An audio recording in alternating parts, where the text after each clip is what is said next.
To keep healthcare workers here in Hawaii, lawmakers want to offer them thousands in income tax credits. KITV4's Hawai'i Duklo gives us a look at the proposal that's advancing in the state legislature and explains the arguments for and against it. $1,000 in income tax credit.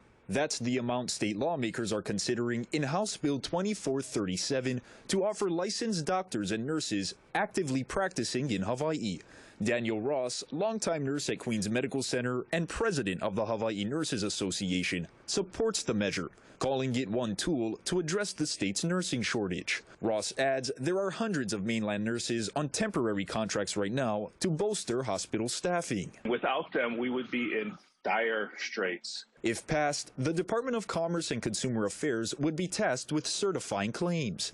The Tax Foundation of Hawaii argues that could be too onerous of a process for DCCA. It entails changing forms, doing programming, changing instructions, and all kinds of other things that we really don't need to do. Instead, the Tax Foundation suggests funds should be allocated to DCCA to grant to doctors and nurses when they renew their license. I think that is one way you could do it. I think we don't want to make it too cumbersome, but we also don't want abuse. So I think we can definitely take a look at it in further amendments. Representative Troy Hashimoto is one of the lawmakers who introduced the bill.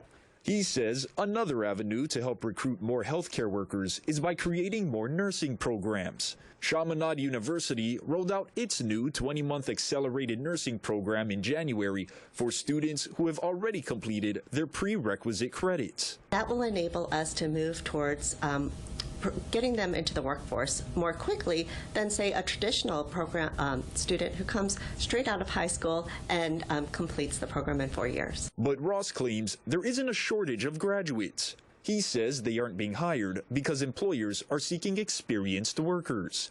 Ross is also calling on Hawaii healthcare employers to pay competitive salaries to keep workers here. When you run short, you end up people working overtime. A lot of employers institute mandatory overtime, and it only exacerbates a problem because it drives people out of the profession. Nurses are burnt out. These past 2 years have been extremely difficult. HB 2437 has to clear at least one more reading and hearing in the House before it can be considered further in the Senate. Hawai'i Duklo, KITV4 Island News.